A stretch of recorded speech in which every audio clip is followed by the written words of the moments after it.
नमस्कार. आपण ऐकत आहात चैत्राली यमगर लिखित लग्नानंतर होईल का प्रेम भाग 9. कोण आहेस ग तू? सकाळी सकाळी गौरी सोफ्यावरून धाडकन फरशीवर आपटली. कुणाची तरी जणू जोरात किक बसावी तशी. आणि त्यानंतर एक मोठा आवाज. आवाजात थोडी कोमलता होती, म्हणून तो एका मुलीचा आवाज वाटत होता. रागिनी दी म्या. तिनं तसंच आपल्याला कमरेला चोळत म्हटले आणि सोफ्याचा आधार घेऊन ती उठायला लागली. पण परत तिला एक किक बसते, ज्यामुळे ती परत कोलमडून खाली जवळजवळ आपटतेच.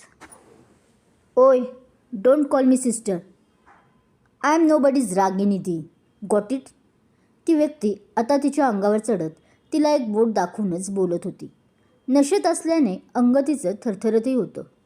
हातात दारूची बॉटल, अंगावर तोडका ड्रेस, गळ्यात सोन्याचे 3-4 लॉकेट, तर कानात मोठ्या मोठ्या रिंगा. एकदम बोल्ड अशी. तिच्यापेक्षा जेमतेम 1-2 वर्षांनीच मोठी असलेली ती मुलगी होती. तू गण्या काकाची भाची आहेस ना रागिनी? तिने तरी धिटाईने तिला हळूच विचारलं. Who Ganya? I don't know. ती बोलत बोलतच अधूनमधून तोंडाला ती बाटली लावत होती. पूर्ण चढलेली होती आता तिला. त्याच नशेत ती बेशुद्धही झाली आणि तिथंच फरशीवर आडवी झाली. रागुदी म्हणतच मग गौरी तिच्याजवळ गेली. तिच्या गालावर चापट्या मारत तिला आवाजही देत होती. पण त्याचा काही उपयोग होणार नाही हे तिलाही कळाले होते. रागिनी दी, तू तर तवा अशी नव्हती जेव्हा म्या तुला पहिल्यांदा आपल्या गावात पाहिलं होतं. ती आता सोफ्यावर बसून चिंताग्रस्त नजरेने तिच्याकडे पाहत बोलत होती. गण्या काकाची भाची असल्यानेही रागिनी गावी लहानपणी यायची, बऱ्याचदा सुट्टीत. त्यामुळे या दोघी एकमेकींना चांगल्या ओळखत होत्या. पण गेली 5 वर्ष मात्र रागिनी त्या गावातच काय, पण आपल्या घरीही गेली नव्हती ना. तिच्या घरच्यांना तिच्याबद्दल जास्त काही माहीत होते. आपल्या कथेचे अजून एक महत्त्वाचं कॅरेक्टर रागिनी शर्मा. तिने आपले आडनाव बदलले होते का ते अर्थात पुढे कळेलच. आपल्या मामाचा दरारा असल्याने ती त्याच्यासमोर संस्कारी मुलीसारखी वागत असे. एकदम साधी भोळी सोज्वळ टाईप. पण तिला तसं राहायला कधीच आवडत नव्हते. लहानपणीही ती बोल्डच राहायची आपल्या आईवडिलांच्या घरी. त्यामुळे गणा मामाला तिचं हे दुतर्फी राहणं माहीत होतं. पण तो तिला याबद्दल कधीच काहीच बोलत नव्हता. त्याला 2 कारणं. एक तर मामाला मुले नव्हती, त्यामुळे तिलाच तो आपली मुलगी मानायचा.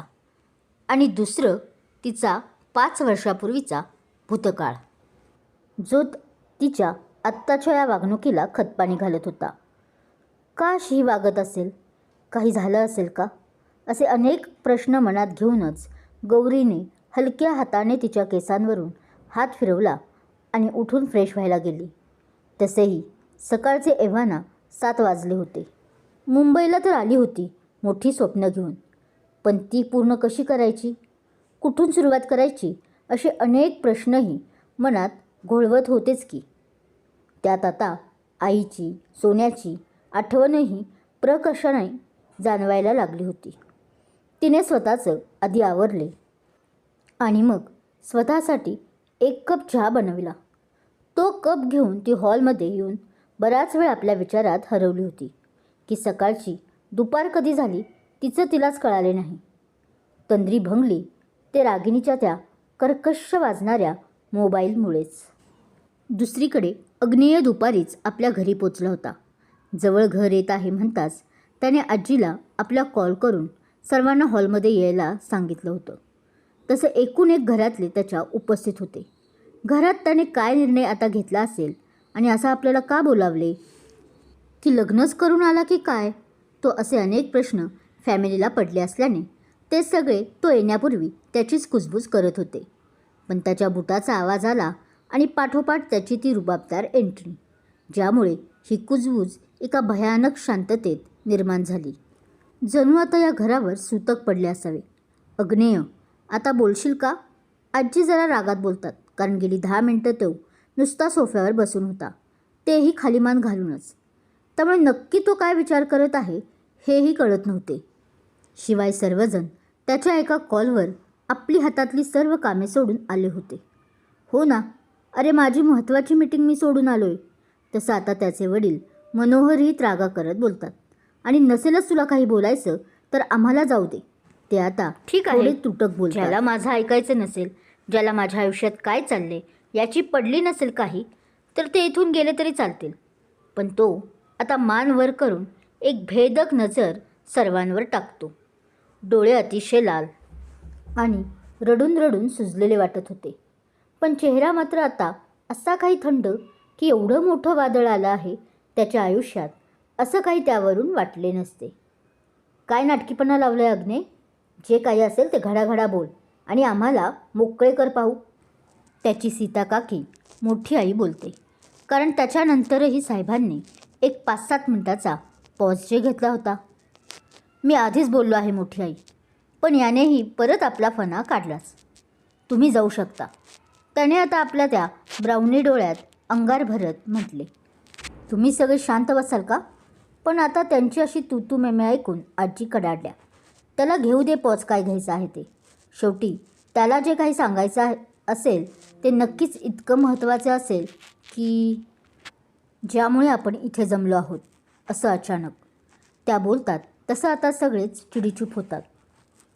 तिने माझ्यावर खोटा आरोप लावला आहे असं म्हणत अग्नेय बोलायला लागतो आणि जे काही तिथे घडले ते अगदी डिटेल्समध्ये सर्वांना सांगतो.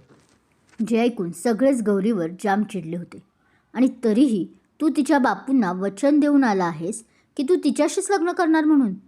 ते सर्व ऐकून आता रामकाका बोलतात. तसं तो फक्त एक नजर त्यांच्याकडे पाहतो. तू डोक्यावर तर नाही ना पडलास अग्नेय? अरे काही काय डिसिजन घेतोस रे? पण मनोहर बाबा मात्र जाम उचकतात हे ऐकून आणि ते त्याला रागातच सुनवायला लागतात. हे बघ, मी तुला असं काहीही करू देणार नाही. मी तुला याआधीही म्हणालो होतो, तू माझ्या मित्राच्या मुलीला होकार दे. ती तुझ्यासाठी खरंच बेस्ट आहे. गेले महिनाभर ती तुझा हा औरा, हा राग व्यवस्थित सांभाळत आहे. ते त्याला जवळपास गळ घालूनच बोलत होते. No, not at all. मी त्या अहंकारी मुलीशी कधीच लग्न करणार नाही हे गेल्या 3 वर्षापासून तुम्हाला सांगत आहे. पण ते पुढे अजून काही बोलणार तोच हा जवळजवळ ओरडलाच. कोण असेल ती मुलगी आणि ऐकतील का घरातील त्याच्या? रागिणीचा नक्की काय मॅटर आहे हे जाणून घेण्यासाठी ऐकत रहा. बाकी हा भाग कसा वाटला कमेंट करून नक्की सांगा. नवीन असाल तर मला फॉलो करायला विसरू नका. धन्यवाद. क्रमशः लग्नानंतर होईल का प्रेम?